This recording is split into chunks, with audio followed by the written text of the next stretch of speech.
तीन टाइप्स के फ्लावर होते हैं, हाइपोगाइनस, पेरिगाइनस, एपिगाइनस। और किसके बेस पर होते हैं? थैलेमस के ऊपर ओवेरी की क्या पोजीशन है, उसके बेस पर तीन टाइप्स के फ्लावर हैं। सिंपल लैंग्वेज में बात करें तो कह सकते हैं कि जो कार्पल है, पिस्टिल है या फीमेल पार्ट है फ्लावर का, वो बाकी फ्लोरल पार्ट्स के मुकाबले ऊपर है, नीचे है या बराबर में लगा हुआ है। तो चलिए शुरू करते हैं। पहला टाइप है हाइपोगाइनस। हाइपो का मतलब होता है नीचे, बिलो, अंडर। और गाइनस का मतलब होता है गाइनोशियम।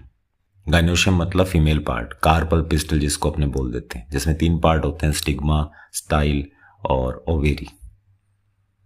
तो इस फ्लावर में क्या होता है, गाइनोशियम का जो कद है, हाइट है, वो सबसे ऊपर होती है और बाकी जो फ्लोरल पार्ट्स हैं, सेपल, पेटल या स्टेमन है, वो इससे नीचे रहते हैं।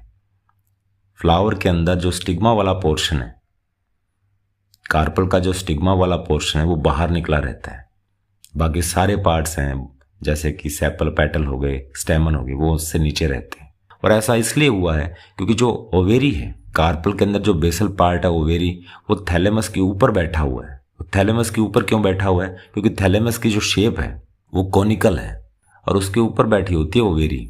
इस वजह से उसका कद है, जो कार्पल या पिस्टल का जो कद है, वो बाकियों के मुकाबले, बाकी जो फ्लोरल पार्ट्स हैं उनके मुकाबले ज़्यादा हो गया, ऊपर हो गया, इसलिए बोला गया हाइपोगाइनस फ्लावर। अब ये थैलेमस क्या होता है? फ्लावर का वो पार्ट है जिसपे फ्लावर टिका होता है। और इस टाइम जो ओवेरी है उसे कहते हैं सुपीरियर ओवेरी। सुपीरियर इसलिए बोला गया है कि वो थैलेमस के ऊपर बैठी हुई है, हेड की तरह। एग्जाम्पल ले सकते हैं इसमें, चाइना रोज है, सनफ्लावर है, और आपकी बुक में दिया हुआ है ब्रिंजल। दूसरा फ्लावर आता है एपिगाइनस। एपी मतलब ऊपर, गाइनस मतलब गाइनोशियम। तो सब कुछ गाइनोशियम से ऊपर है। बाकी जो फ्लोरल पार्ट्स हैं, सेपल, पेटल या स्टेमन है, वो सब ऊपर रहते हैं। और जो कार्पल या पिस्टल है, गाइनोशियम है, फीमेल पार्ट है, उसका कद छोटा होता है, वो नीचे रहता है, उसकी हाइट छोटी होती है। उसकी हाइट छोटी क्यों है? क्योंकि थैलेमस अब हो गया कप शेप्ड, कप जैसी शेप हो गई है थैलेमस की, और उस कप जैसी शेप में फिट हो गया, धस गया है, मर्ज हो गया है ओवेरी। ओवेरी बिल्कुल धस गई है उसके अंदर, जिससे जो कार्पल या पिस्टल गाइनोशियम है, फीमेल पार्ट है, उसका ओवरऑल साइज या यूं कहें कि हाइट छोटी रह गई है। और बाकी जो फ्लोरल पार्ट्स हैं, सेपल, पेटल, स्टेमन, वो उससे ऊपर निकल आए। इस टाइप के फ्लावर को कहते हैं एपिगाइनस फ्लावर। और इस टाइप की ओवेरी को कहते हैं इन्फीरियर ओवेरी, कि अब वो मर्ज हो चुकी है थैलेमस के अंदर।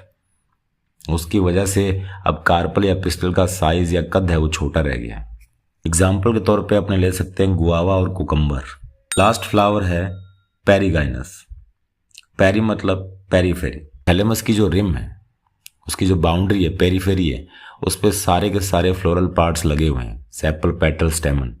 और जो सेंट्रलाइज्ड पोर्शन है, जिसको कार्पल या पिस्टल या गाइनोशियम बोला गया, फीमेल पार्ट बोला गया है, वो सेंटर में है। और सबका लेवल एक जैसा है, सब एक ही लेवल में अरेंज्ड है, कोई बड़ा छोटा ऊपर नीचे नहीं है।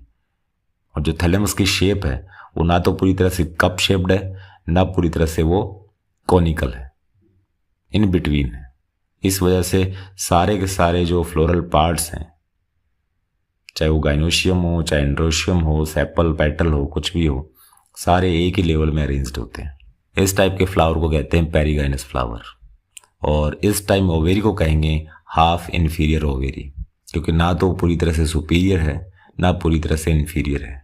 एग्जाम्पल के तौर पे अपने ले सकते हैं रोज है, गुलाब, प्लम है, पीच है, आड़ू आपका, ये सब एग्जाम्पल हो सकते हैं इसके। उम्मीद करता हूँ इस सेशन आपको समझ में आया होगा। कोई क्वेरी हो तो आप पूछ सकते हैं। तब तक के लिए बने रहिए, टिके रहिए एंड इनहेल बायोलॉजी।